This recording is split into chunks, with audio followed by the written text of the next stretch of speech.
Good morning and welcome to the new edition of Dr. Lamba's Awakening Co. I have talked about the pernicious aspect of dividing any nation earlier as well. And when a nation is sought to be divided, supposedly on the principle of religion, the base of religion, then the consequences are really horrendous. We have seen what happened when India was divided and millions of people were killed, unnecessarily innocent people who had no role to play. And now Khalistanis are again coming up in a big way. They are holding a referendum shortly and they have released a calendar. The calendar shows the map which shows the vastness of Khalistan, not only Punjab, covers parts of UP, Delhi, Rajasthan, and so on. And then there are two parts of Khalistan. They have forgotten possibly the history that Pakistan had two parts and ultimately one part separated. Now, they're supposed to be the friends and the champions of Sikhism. In fact, they're the enemies of Sikhism. The movement is essentially against the very principles of Sikhism and violates the very premise on which the religion was established. And therein lies the fate, or shall I say, the unfortunate aspect of what we normally call a nation state. The map itself is horrendous, misleading, and wrong. But then, as there was a comment by Mr. Singh Jaspal of Mississauga, how did it start? As a matter of fact, the movement's origin dates back to the late 19th century, when the communal boundaries became more antagonistic between Hindus and Sikhs. The movement was primarily led by Akali Dal, who adopted a strong stance for a separate Sikh state of Sikhs around early 19th, together with Jarnail Singh Bhindranwala. Before that, in 1946, All India Congress Committee had met in Calcutta in 1946 and had taken note that the demand of Sikhs to have more autonomy was justified. And Nehru had declared at that time, the brave Sikhs of Punjab are entitled to special consideration. I see nothing wrong in an area and a setup in North where Sikhs can experience the glow of freedom. Now, when the Muslims wanted Pakistan, some Sikhs wanted Khalistan. And at that time, in 1940, the first time the talks of Khalistan started. There were three groups seeking political power: Hindus, Muslims, and Sikhs. And Congress party continually extended such promise to prevent Sikhs from allying itself to the Muslim League. Jawaharlal Nehru once again declared that the redistribution of the provincial boundaries was essential and inevitable. I stand for semi-autonomous units if the Sikhs desire to function as such a unit. I like them to have a semi-autonomous unit within the province so that they may have a sense of freedom. Now, at that time it was not envisaged even a province, even a state. It was supposed to be a multicultural state, but there was a unit which would be semi-autonomous. The way we have semi-autonomous units in Khasi, Garo, and other parts of the country where some people have their own authority. And they were formalized, as I said, in the Constituent Assembly on December 9, 1946. As a matter of fact, During a press conference on July 10, 1946 in Bombay, Nehru very clearly said that the agreement would be changed or modified if need is there. But the problem started after partition. Unfortunately, it was a stupid decision of the Governor of Punjab, C.M. Trivedi, who ordered that the Sikhs be labelled a criminal tribe. According to the information given to me by a very senior officer of Dalhousie, and then I saw it in the archives, in 1947, C.M. Trivedi directed and issued a letter to all the deputy commissioners of Punjab that they were to effect the without reference to the law of land. No, law of land doesn't permit it. But they were to treat Sikhs in general and Sikhs migrant from Pakistan in particular as criminal tribe. The letters clearly said harsh treatment must be given to them to the extent of shooting them dead, so that they wake up the political recognize who is the leader and who are the subject. Now this was objected to by Akali Dal under Tara Singh, and they objected and started the back. Now here's another question which was posed by Singh Jaspal about the Nehru-Tara Singh Pact of 1940. In 1940 there was no pact. The pact was signed in 1959 as a matter of fact. Jawaharlal Nehru, in order to remove the misgivings of the Sikhs, withdrew that order of the Governor C.M. Trivedi and told Sikhs that government would not interfere in their religious affairs. Looming in the large was a political demand for Punjabi Suba, or a Punjabi speaking state. So, Prime Minister rejected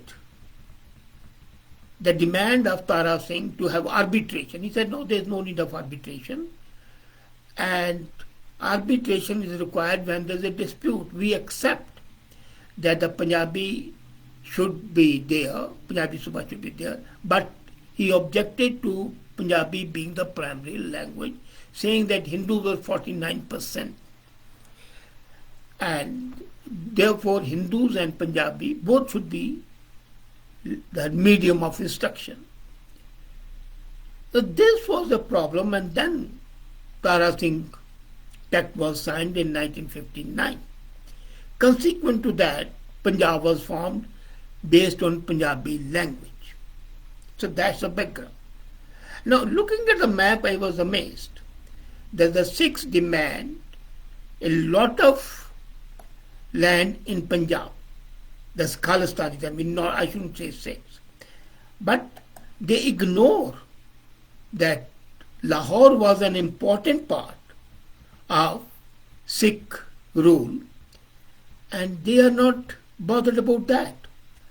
What about Nankana Sahib? They are not demanding that in Khalistan. Panja Sahib, they are not demanding in Khalistan.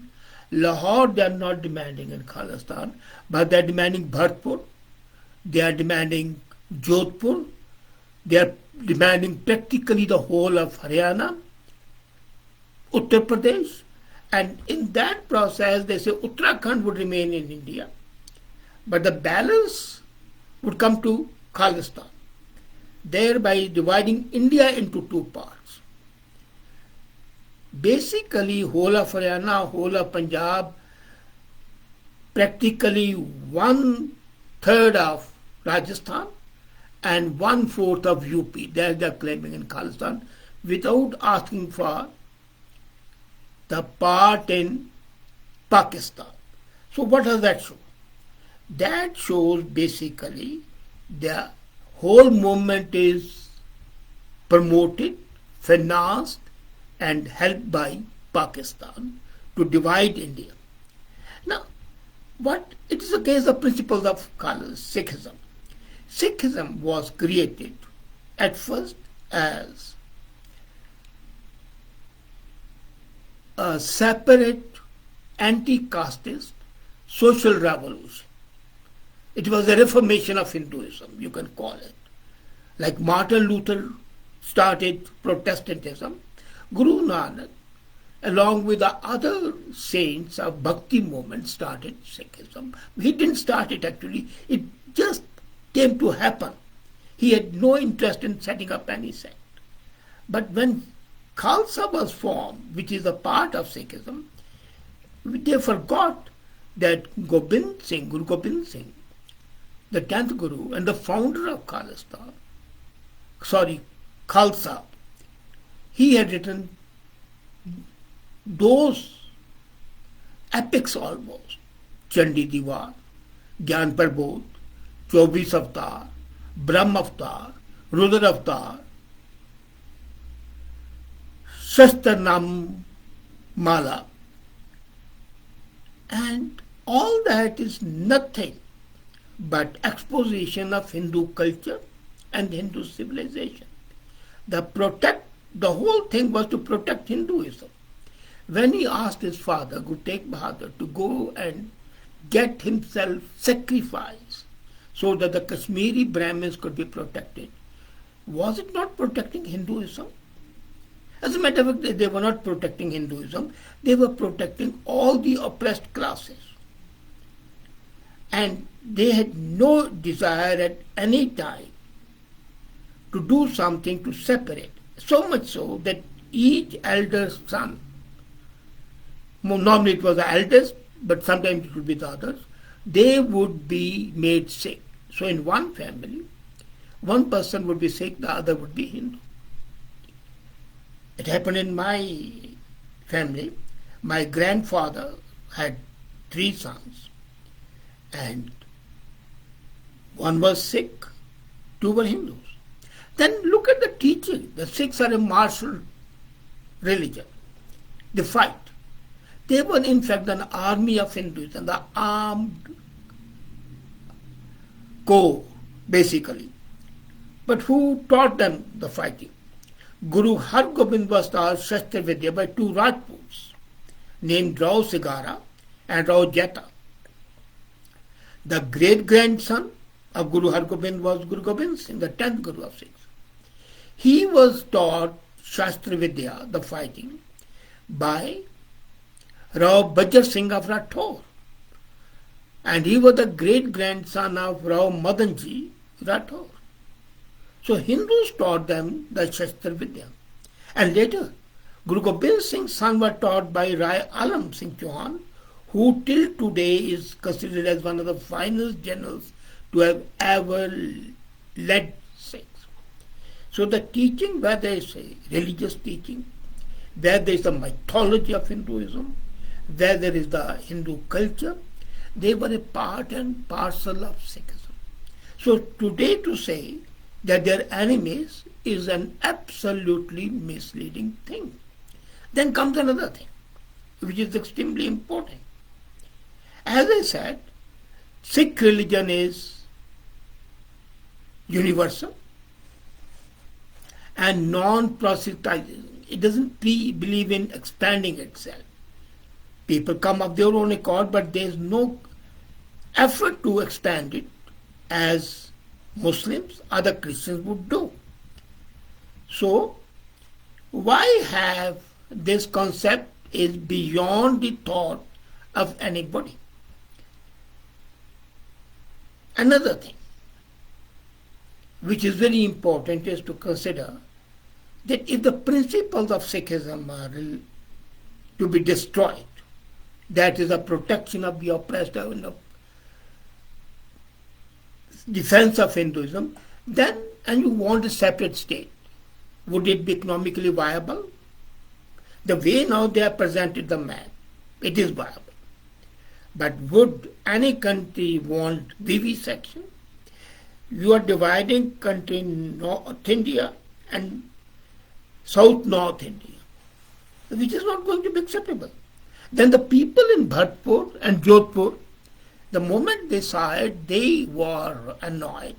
There the population of Sikhs is hardly 20%. Now here is a comment by Singh Jaspal. He says that why is it that the Sikhs, though they have sacrificed so much, they have been the vanguard of the freedom movement. They have been the part of the Hindu protection force, you can call it. Why are they insulted? I don't think they are insulted. As a matter of fact, yes, reaction is always there.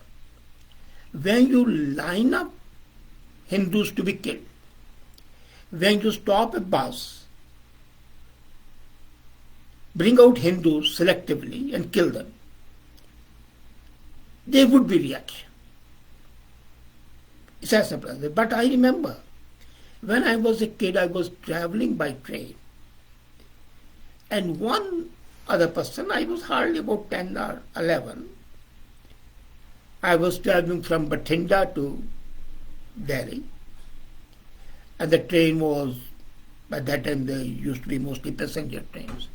One person lighted his cigarette, rather beady, the Indian aspect of cigarette. And immediately, and two other guys said, "How dare you smoke? Don't you see this Sardar kid sitting here? Would you call that insult to Sikhs?" I didn't object. I was just quiet. But it was two other Hindus, elderly people, sensible people, fatherly looks, and they said, "How dare you smoke?" That was something which brought me to the fact how much respect there was. And Sikhs have always been looked up with respect. They do not tell lies. They are hardworking. They are sincere. So, and I agree that there have been jokes about them, but the jokes are a different thing altogether. They have to be taken lightly. But insult per se was not there till the movement started in its vicious form. People I've seen in armed forces are respected, and the other people in the armed forces respect the Sikhs almost with veneration. Would you believe, if I were to tell you, that, for example, in the Sikh regiment, all officers have to behave like Sikhs. There cannot be anything which is derogatory to Sikh religion. So that being so, you cannot say that the Sikhs were ever insulted. Yes, there have been reactions. Now this referendum A is unconstitutional and unlawful. Of course, you can ask anybody to give a law, but because referendums are normally organized either by the state, any lawful authority, United Nations can do it, individuals can't do it. Then referendum is by the people living in that area. Are the people in Bharatpur and Jodhpur and Jaipur, Kanpur, they are going to be part of that? Or Pilibhit one? No. Hardly 2% are going to vote over there. Most of the voting would be in Canada and in UK. How can the citizens of Canada decide the future of India? This is a $1 million question that no fundamental Sikh, Khalistani would offer. Now what would, I said enemies of Sikhism because that goes against the postulates of Sikhism. And why the enemy of Sikhs? When you try to divide a nation, then what Mr. Singh just referred to, the insult is transmuted into hatred and enmity. The partition results were such that for decades Hindus and Muslims, Sikhs and Muslims, hated the sight of each other. The old ties were broken. And what will happen? It will break open the families, because as I told you earlier, the families in Punjab are mixed. Every family has got Hindu and Sikh as an integral part. Fraternal rift would be there. And when the fraternal rift is there, this is possibly the worst possible rift. And that's why I say the real enemies of Sikhs are the Khalistanis. The real enemies of Sikhism or Khalistanis, they are bringing a bad name to that religion which is pure. Incidentally, another thing, Khalistan means the land of the pure, and Pakistan means the land of the pure. Etymologically, both mean the same thing. Is it again an indicator that the whole movement is being fomented, promoted by Pakistan? Funding, of course, is there, that nobody can deny. Arms have been supplied by Pakistan, that nobody can deny. But this referendum even, I think, is being partly helped both logistically and financially by Pakistan. And it is coming at a time, imagine, Corona is still hitting and they want referendum and no authority has approved it. So, what they are going to do it? What will be the legitimacy and what would be the acceptability of fundamentalism is $1 million question. But the whole thing is fraught with danger. And it's up to the Sikhs to wake up and ask, why are you doing it? What is your real motive? Of course, I know the motive. It's financial help from Pakistan and also the desire, in case it happens, to be the leaders of that new country. Who cares for the common people? Who have they ever, except for the empty lip service, cared for the principles of Sikhism? Do they know what Sikhism is? This eclectic universal Sikhism. They are bringing infamy to that. They're defaming it. And that they must not do. That being so, it's up to the Sikhs to wake up. I remember reading Grayson that Sikhs are a nation of lions, led by asses. But if we continue to be led by asses, then all the reading of the Gurbani and Gurdwaras and all the good work that they are doing through the langars and oxygen langars and whatnot would be treated with contempt. Do you want it? Definitely not, I'm sure. So, realize your enemy and face the facts. That way lies freedom. Thank you.